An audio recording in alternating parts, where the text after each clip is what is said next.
We respectfully acknowledge the University of Arizona is on the land and territories of indigenous peoples. Today, Arizona is home to 22 federally recognized tribes, with Tucson being home to the O'odham and Yaqui. Committed to diversity and inclusion, the university strives to build sustainable relationships with sovereign Native nations and indigenous communities through education offerings, partnerships, and community service.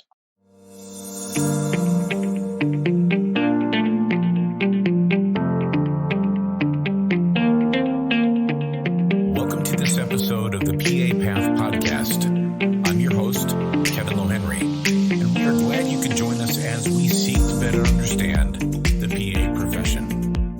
And we need to be open to those things. If those opportunities present themselves, we need to, I think, pause and say, okay, there's a reason why this opportunity presented. And it may or may not be the right, but I think we all owe it to ourselves to pause and consider it. Well, hello, and thank you for joining us for episode 62. Today, we speak with Dr. Kim Cavanagh, who is an associate professor and department chair for the Physician Assistant Department and the associate dean of the School of Medical Sciences and the Murawski College of Health Professions and Sciences at Gannon University in Erie, Pennsylvania. We speak with Kim today about her program, but also about her significant contributions as a national leader on assessment.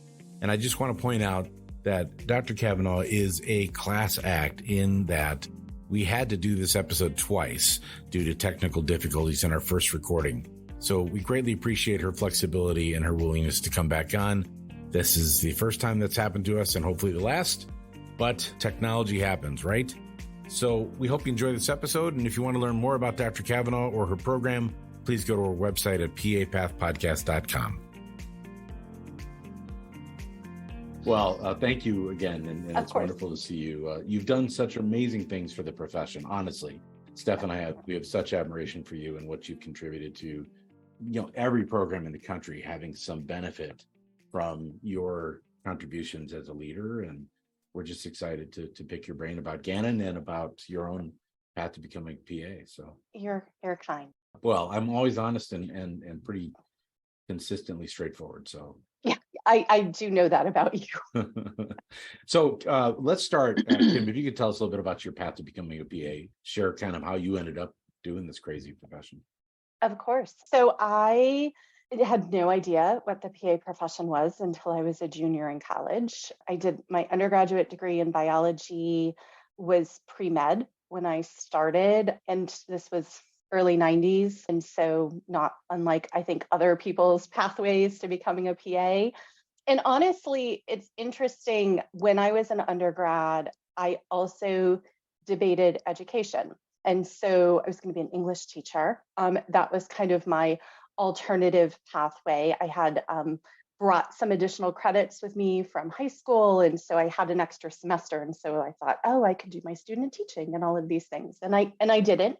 But as a junior in college, learned about the PA profession and really just said, wow, this really checks a lot of the boxes. It was about, I think, focus on patient care, an opportunity to collaborate. For me at the time, I think it was feeling like I didn't have to be the be-all, end-all decision maker. I liked the idea of working with a supervising physician and really, that relationship, I think, was part of what drew me. And I had the opportunity, a gentleman, longtime PA, former military corpsman in the area.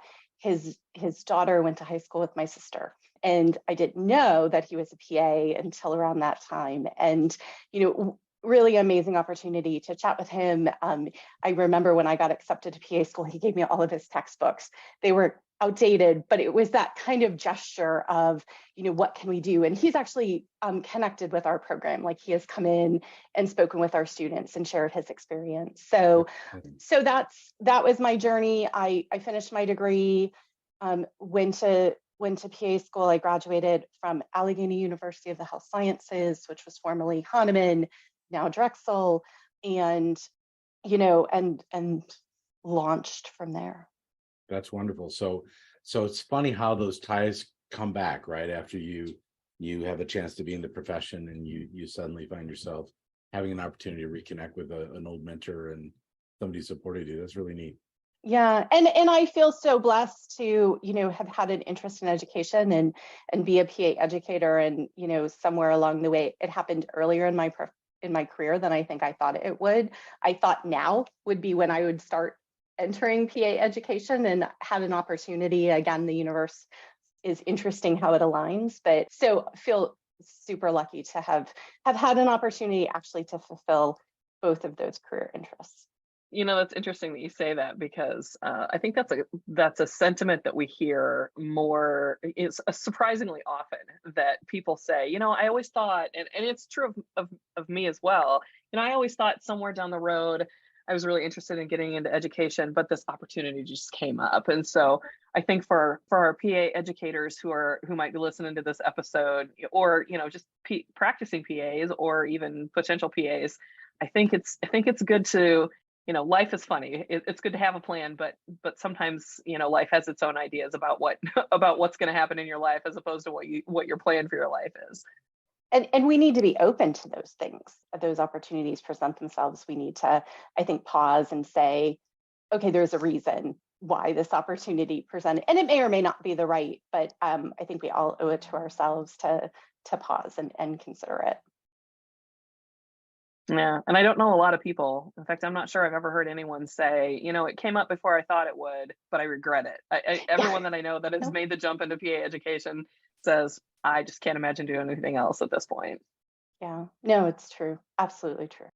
So Kim, tell us a little bit about your journey then, kind of after that. So you entered into clinical practice, and then, so what was it? What was the bug that bit you and got you into education and your journey to Gannon University? So my clinical practice background is cardiology, was working in electrophysiology actually. And again, always just had that underlying education piece. So my mom's an educator. She's actually the director of the School of Education here at Gannon. My husband's an educator. And so I had just said, you know what, I'm going to reach out and honestly, with my husband's encouragement, reach out to Gannon. We were living and working in Erie, and just say, hey, if you ever need a guest lecturer, let me know. And they said, yes, can you lecture in a few weeks? And they needed an ECG lecture, perfect, right up my alley. And honestly, it was so timing. I did the lecture, they happened to have an opening, let me know that they had an opening for a clinical coordinator, and I applied, and I have been here ever since, except for 1 year when I went to a different PA program, came back. So let's talk a little bit about your experience with applicants, since you've been in PA education for a while now. When you think about like the quintessential applicants you like to look at, and the ones that you kind of say, wow, they really nailed it, what do they look like for your program? Great question. I think it's important to acknowledge Gannon's program is a 5-year direct entry master's program. And so the majority of our applicants come to us directly from high school. Not all. We have some students who have had other life experiences and then decide to come through the program. They still complete all 5 years, but the majority of our students are those kind of high school students that are looking at this profession and career path at 16, 17 years of age. I think when I think about the individuals who are successful in the program and coming in, our students, I think, really tend to be involved, engaged, and that's through their high school journey and carries into their time here at Gannon. We have students who are leaders of clubs and organizations. They are leading alternative break service trips. They are engaged in campus ministry. They are competing in athletics. And one of the key pieces, I think, of that involvement is their time management skills and how that really supports through their educational journey, so that ability to work through time management. I think that social service commitment, Gannon is, when people ask me, what I kind of what I would say about Gannon, what I like most about Gannon. And my response is always its sense of community and spirit of service. And so our students, I think, are really drawn to that. Our campus is embedded in downtown Erie. So it's an urban campus, although Erie is not a huge metropolis, but we take our role as a neighbor in the community really seriously. And our students really embrace that. And so I really think within our program, we have we call it our guiding principle, and it's #HEAL, and it's health, education, advocacy, and leadership. And that's really what we say to students as they come in, what we say to students as they progress. I have reflected upon it at our white coat ceremonies and program completion kinds of things. But it's really what we want them to embrace for themselves, their personal health and well-being, but that of their patients, their commitment to their personal education, lifelong learning, but also the education of their patients and communities in which they'll live. Advocacy, advocating for themselves, first as students and then as professionals, but then also advocating for patients and thinking about, social determinants of health and access to care and how do we support our patients when they may not be able to navigate the system, and leadership. And really being, again, leaders in their community and recognizing that I think our role as a PA extends beyond healthcare. Certainly we provide care to patients, but it's also, again, about how we contribute to the community in which we're living and working. So we've spoken to a few other programs that have that kind of a model with the undergrad and the master's together. I wonder from your perspective, because it sounds like the kind of students that you're seeking or that ultimately matriculate have a level of maturity, kind of the old soul that maybe not all undergrads have. So do you, as a leader in the institution, do you still see some of those similar undergraduate challenges of growing up and leaving home that we see at a major university, or are your students just so different because they're just so driven to this already that you don't see that as much? No, we do. I think we absolutely do.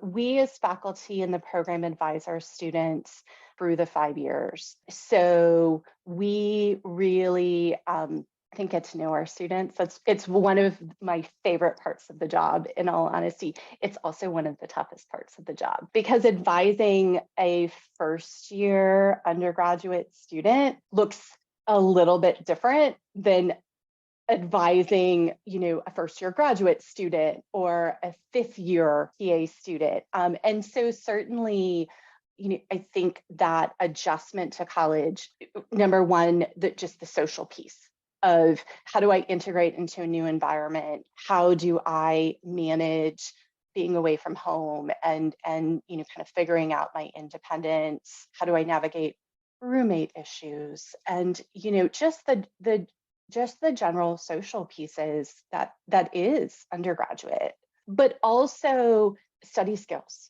and recognizing that, our students, I think, are historically high performing high school students, but coming into college, it's different. It's a different learning environment. There is, I like to tell my students as we talk about, again, time management, and why sometimes I think our involved students tend to do better. You can make a decision of watching Netflix or taking a nap in the middle of the afternoon, or you can, go to the library or work with a study group and do that because you've got a meeting tonight or you've got an away game, et cetera. And so it's helping the students, I think, navigate that and navigate the support services on campus. And so really thinking about how do we connect them. We have a STEM center that supports students, particularly in the science courses. And my statement to our students is always, taking advantage of tutoring or extra support is not, you're paying for it. It's part of your tuition. Get your money's worth while you're here and take advantage of that. And so I think it's a different environment, but that's what we're really working with those students on, of understanding what resources are and being okay with connecting with them. Yeah. I think about it and this is just because I've only done the classic graduate PA school in my career. So the average age of the students I've experienced is typically 26. they've many of them have kind of gotten their wildness out by then. They may have left home for the first time and explored freedom as a college student. And think about that Mel Gibson movie Braveheart. They're just finally, we're free, and they explore things that our medical boards or our PA boards, our licensing boards, would not be happy with. And so I often would have a conversation at orientation to say, the world has changed for you today, because the way at least the California PA board looked at it is, what you did before PA school might be excusable, and they tend to be much more lenient on those things. But the moment you become a member of a PA program, clock starts for your professionalism and ensuring you don't have any DUIs or any other kind of misdemeanors or felonies. So how do you navigate that with those students? Because they're so young still, and they haven't had a chance to explore the freedom of being away from home. It's a great question. I think, certainly we have professionalism requirements within the program, and we emphasize that a lot and talk about that. I think unique perspective and opportunity. I think it is, they are college students. I think that's the reality of it. But again, I think combined with the university in general and how they approach students and education of students as they orient to the university and are here, all of our incoming first year undergraduate students, regardless of major, complete a actually non-credit bearing course called Gannon 101.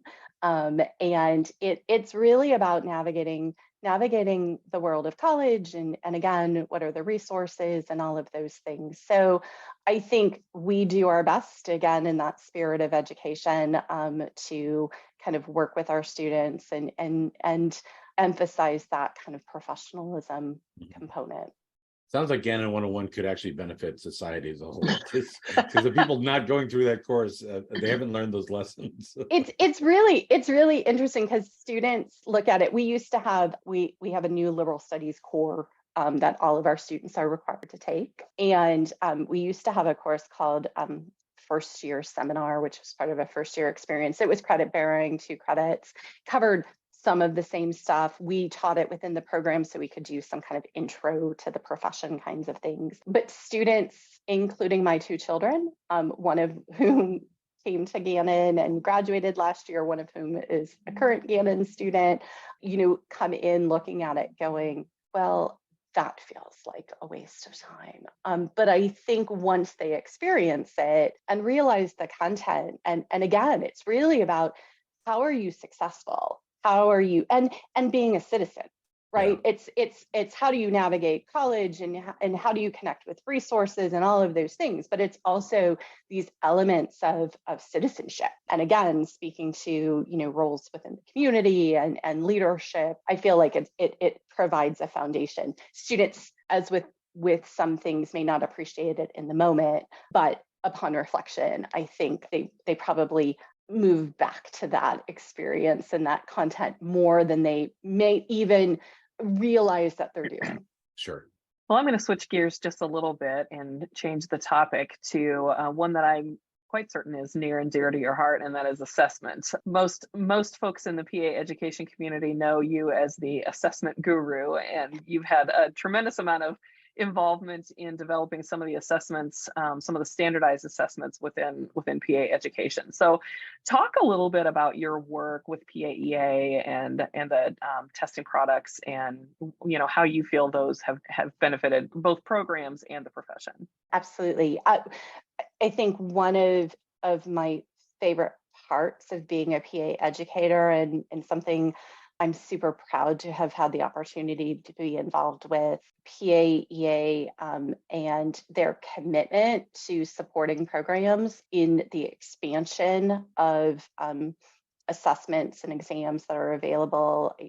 I started as a member of the PACRAT item writing group, and I remember being accepted, going, I don't know what they were thinking when they, agreed to bring me on, but I looked at it as a development opportunity and had that opportunity to engage with such brilliant individuals on that group and really learned so much and transitioned, became chair of PACRAT and really was blessed with an opportunity to look at the expansion and work with some really, kind of dedicated and talented people to think about what other assessments would really benefit. And so the development of end of rotation exams and subsequently the end of curriculum exam. I think it's really helped programs in a number of ways, and that was the intent, right? So intent number one is how do we provide quality,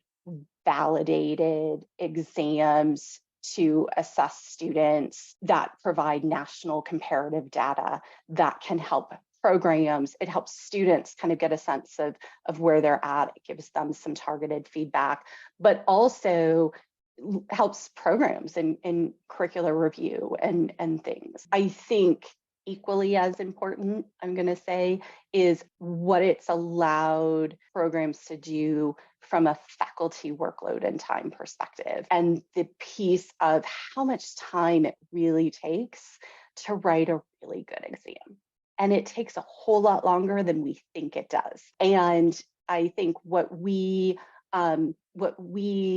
recognized was that especially in clinical education and clinical coordinators who were really often tasked with that work, not always, but their time needed to be dedicated to clinical site development and, maintenance of relationships with clinical partners and things. And so the idea that we could shift that off of their plate, I think really has been really impactful.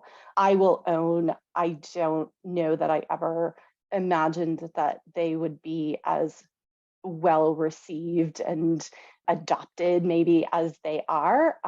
But I guess that reinforces what the need was. I think it also just speaks to, we have currently, PAEA has almost 70 volunteers who write the content for all of the exams, so PACRAT, the end of rotation exams, and end of curriculum. And I really, they're such dedicated and talented individuals. They spend so much time with writing, peer review. All of the exams have small group peer review, large group peer review, and a final review prior to publication. And so I think the amount of time that those individuals put in, but that speaks to, I think, the quality of the exams themselves. I can certainly speak from my own experience, and I can say that, those PAEA exams are very consistently and reliably predictive of how students are going to do on the PANCE exam. It's actually one of our most powerful predictors for how students are going to do. So, it's not only helpful for programs, but I think it's helpful for students too. They can comfortably say, I know if I'm doing well on some of the PAEA exams that, that's at least a decent indicator that I'm going to be well prepared for PANCE. Yes. PAEA stance is that we don't comment on their exams. Yes. Yes, well, the yes was for Gannon. I'm speaking from my own experience as a PA program director. So, I think it's great, and I think your involvement in that and the number of hundreds and thousands of hours that I know you personally have put forth in that effort on PAEA's behalf is, your contributions to our profession from that perspective are great, and I am thankful for that. I appreciate that. It's truly has been such rewarding work. It's something I really love. So I definitely geek out writing items. I had the opportunity. I don't, in my current role with PAEA, I don't normally write items, but I'm the pitch hitter. So this past year I pitch hit and wrote, 20 items over a weekend just to knock them out. And I love that. And so it's work that I honestly, truly enjoy. And even I think for me, my PAEA involvement has been about relationships. So relationships are super important to me. And the number of relationships that I've had the opportunity to build through that work, and true friendships and mentors that I have come to know and I'm so grateful for. All of that I have to thank, the opportunities that the association has provided. Yeah, I think we both agree that, we feel the same way. It's such a wonderful organization. And for educators that are listening, keep trying to get involved, volunteer, Mhm. because your own personal and professional development is so incredible. And it does contribute to we talked about this, I think, on the last publication with Jeannie McHugo, where Steph, you asked a question about the benefit to the program, and truly, the kind of professional development you're getting from your experiences at PAEA absolutely helps strengthen the program and your colleagues there. So No, it's so true. It's, again, from the basics of item writing of, people, I think people who apply for the exam development boards have an appreciation for it. They like it, but there's the growth opportunities and learning from one another. But it's also just, again, sitting at meetings and having conversations and learning, right? You begin to crowdsource. You learn, yeah, like, oh, what are you doing and how do you manage this? And oh, that's a really great idea. Talk with me more about that. And building that network really truly helps the program, because if myself or faculty within the program have those relationships, it means that we're expanding our thought. We are expanding and thinking outside of the Gannon box, and having that opportunity. And so building those relationships through those service opportunities helps with that. yeah. I hate to even admit this because I'm totally aging myself, but when I was in PA school, I felt like I needed to learn how to write good test questions to practice, to test Mm-hmm. myself. And I researched it. Now, we did have the internet back then, but it was pretty new. And I had a DOS. I found this Illinois Teacher Association resource that had a test writing software. And I would write these test questions on, it was a DOS floppy disk. That's how old it was. I went to PA school in 94 to 96. And so I would write questions, and then I would actually read them on a tape recorder that I would play in the car. And I had an hour commute to Mm-hmm. PA school. So I would play it, but I would give a 5-second gap for the answer. And that way I could spit out the answer and then listen to it to reinforce it if it was right. I Um, hope that every current PA student or prospective PA student that is listening to this figures out how to do that. They may not know what a tape recorder is, or what a floppy or disk what is, or what DOS is. or what DOS is. They might not know what any of that is. However, figure out how to record it on your phone or whatever yeah. that is. But I talk about that strategy often with students about writing your own test questions. We teach our students, so we have a small group problem-based medicine course that we require the students to write multiple choice questions as part of that course, and we take them through a little bit of what all the task areas are and what they mean, and That's working great. through. But it's, I always tell students, if you can write a vignette and you can connect it to each task area, then you know the content. You've got Yeah. the You have the content NCCPA down. Yeah. test. It's Just just you just need to understand what these different aspects are, because that's the big picture. But that process of being able to do it, I think, is so valuable. So I love that. I love the idea of listening to it and giving yourself time to. So again, I hope every PA student or prospective PA student listening figures out how to do that. And I think they still sell voice recorders, if not a tape recorder. I'm just saying. I feel fairly certain that there's probably newer technology that they could utilize. Yes. Yeah, I think Probably. you're But right. I there's think your nothing iPhone wrong has with it. that old school technology.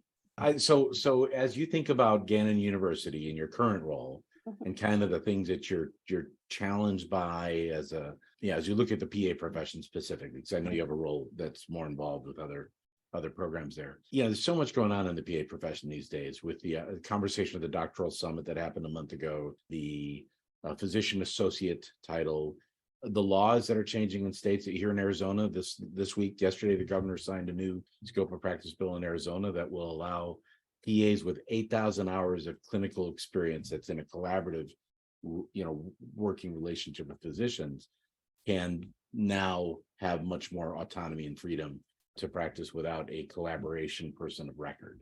which will help us expand our access for patients to rural health clinics and things like that. Because to date, the rural health clinics have been a little bit hesitant to hire PAs because of supervisory requirements. So I wonder, kind of for you, what are the top things that you're all wrestling with as a program, and how are you informing your students to be ready for the next generation of PA practice? Yeah. So all of those things keep me up at night, and just in thinking about the evolution, I always kind of try to remind ourselves, and we talk about it with our students, we're still kind of young as a profession. And I think that sometimes we forget that. And so the change that's happening, or maybe happening, I guess the discussions that are happening surrounding change is probably the best way to phrase it, are probably natural, although they may be uncomfortable, for us who have, been PAs a long time, or unsettling for current students who really, aren't quite sure. I think, again, we have a responsibility to keep our students informed of what's happening, with the physician associate discussion. We had to have a conversation that says, because we had students who wanted to, I'm a physician associate student, and it's like, okay, let's talk about what this means. Let's talk about what it's going to take to get there, and and work through that education piece of, I think from a curriculum perspective, certainly we're, kind of paying attention to the entry-level doctorate, or the doctoral degree kind of conversation, and understand what that might mean. But similarly, the concept of, like the changes that you alluded to in the state of Arizona, and thinking about what does the level of competence need to shift at time of graduation, and if so, what does that mean, and what does that look like, and what do we need to be doing from a curriculum perspective. We're in the midst of a curricular review of just saying, is what we're doing and the way we're doing it working, still working, I guess is the better way to say that. And what other opportunities are there? So I feel like we have to put all of that piece together. But I think it also goes back to, again, our need as educators to support our students, again, in that being educated, being advocates, being leaders, and paying attention to what's happening surrounding them. And with everything, right, there are pros and cons, and something's going to happen. People will make decisions, and then we'll have to work within those decisions. But understanding how decisions are made, I think, becomes important too for students to recognize what that piece is, but also that they can have a role in that, and they can have a voice. And so I think we can always do better to support our students in helping them realize that. Yeah, I think that's a great way to talk about it. It's one of those ongoing challenges of being a leader in a program, is you have to be wrestling with this constant conversational change that's happening outside of our control. Certainly we have the opportunity to provide input in many different avenues, but then also just trying to pontificate for your own team, like, well, if this then that, or if this then what. So yeah, it's just part of the job, right? And having those conversations with institutional leadership of, okay, this is what's being talked about, and if depending upon what happens, this is the potential trickle down, or this is what it might mean. And so just making sure that there's that awareness at all levels, I think is really, really critical. I'm still wrestling with this bias that I have about when are students ready to be our providers. And so one of the questions we are often asked as directors is, would you let your students care for your kids? And I'm assuming your answer is yes, because you have a product that you're very proud of. So help me dispel that myth in my mind that the age of the graduate makes a difference. Oh, what a great. So when I started at Gannon, it was with the last bachelor's class. So when I started here in 2001, they were making the transition from the, kind of a bachelor's entry-level 4-year program to the master's entry-level 5-year program. And one of the things that I heard, I wasn't here, I didn't experience, I think, enough cohorts to necessarily know this myself or to have experienced it. But what I heard from preceptors, from others, was actually it was really amazing what difference that year made. From a maturity perspective, a confidence perspective, just that piece of one additional year of life experience and things. I remain, and I'm biased because I'm program director. I'm always just so amazed and so impressed by our students and their ability. And I'm immersed in it, so I don't think about their age. Mm-hmm. And it's interesting. And as I'm reflecting about it, I'm thinking, I have a son who is, who just graduated, who is the same age as Right. the students who graduate from my program. And so I guess if I flip it and go, oh, can I see him? But it's a different conversation, right? Because that's not the career path he chose. Mm-hmm. And I do go back to, the fact that our students choose this career path when they do, like it is, they're committed and they have committed to it for 5 years of education, but longer than that, right? Sure, because sure. they researched it, they applied, they went through that. So I feel like they've spent, a decent amount of time thinking about the profession. And I do think that translates into their experience during rotations and their experience as they graduate. And I think we could say,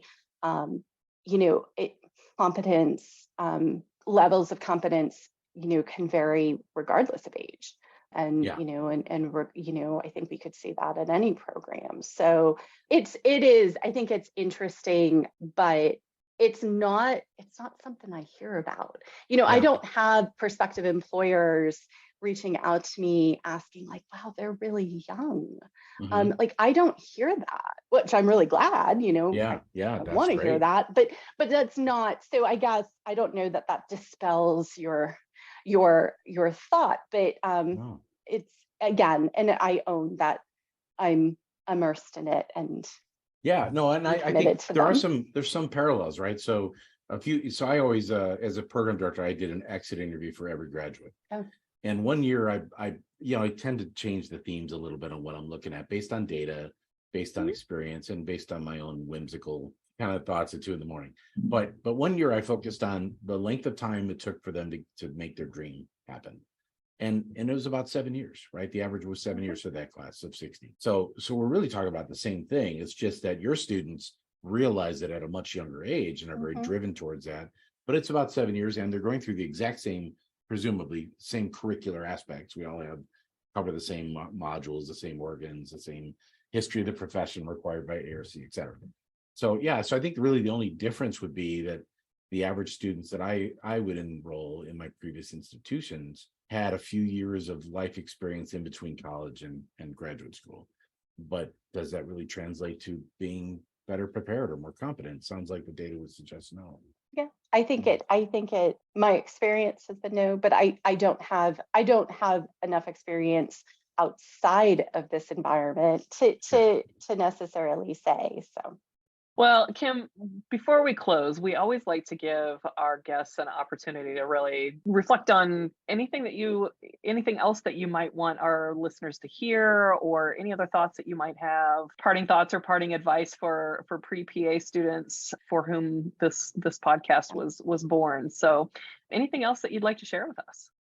I think it's that ongoing idea, and in a way, Kevin, to your point about the dream, I think, keep dreaming, whether you're, applying to programs, thinking about applying to programs, in a program, out of a program, the dreams and the goals, I think, remain really important of how we how we move ourselves in the profession forward. So I think that piece is important. And again, I think remembering that the opportunity to work in healthcare is really, such a gift, and the impact that we can have on patients, but also communities. And I think embracing that and really thinking about, thinking about our jobs is more than that, about,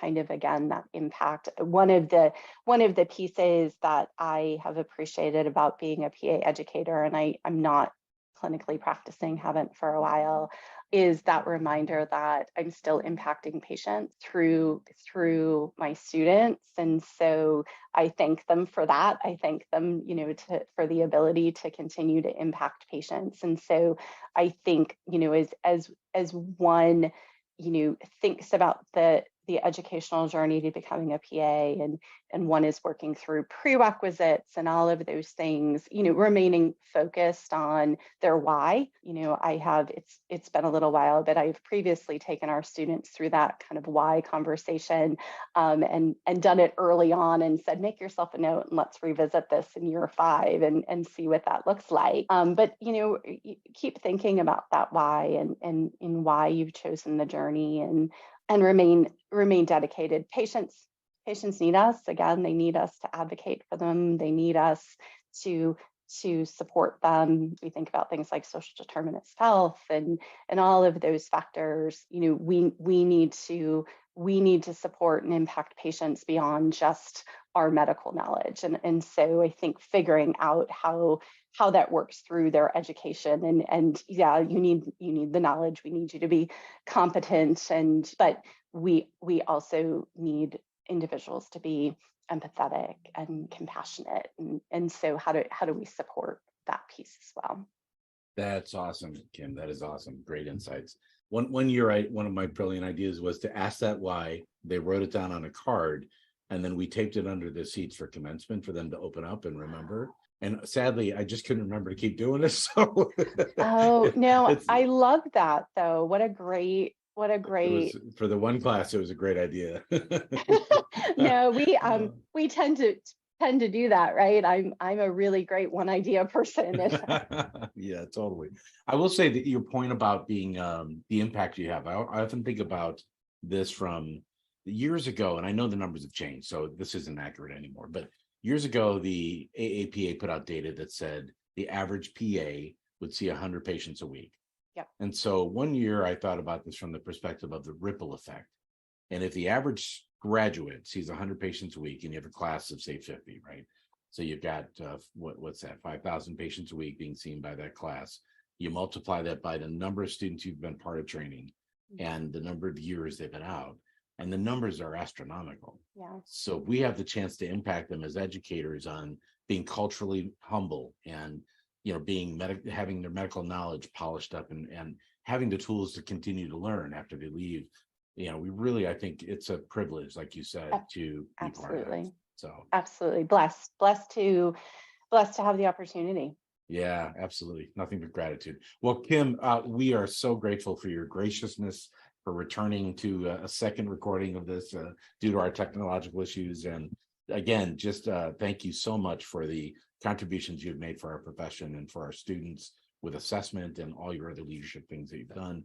And if you haven't heard of Gannon University, you definitely should check it out, because they have some really wonderful people working there. So we wish you the best, and thanks so much. Thank you both. I'm really grateful for this opportunity. It was wonderful. Thank you. It was fun the second time around, right? Well, we want to thank our guest, Dr. Kim Cavanagh, for sharing her time and insights about Gannon University and about assessment with the Physician Assistant Education Association. She has an incredible program that she has developed and clearly has a passion that has served all of us very well. Tune in next week as we speak with Jared Spackman, the program director for the University of Utah Physician Assistant Program. He has been their program director since 2018. He's a past president of the Utah Academy of Physician Assistants, and he has served as the chair of the Utah Physician Assistant Licensing Board. He's also an item writer for the NCCPA Test Item Writing Committee and has done automated item generation development since 2013.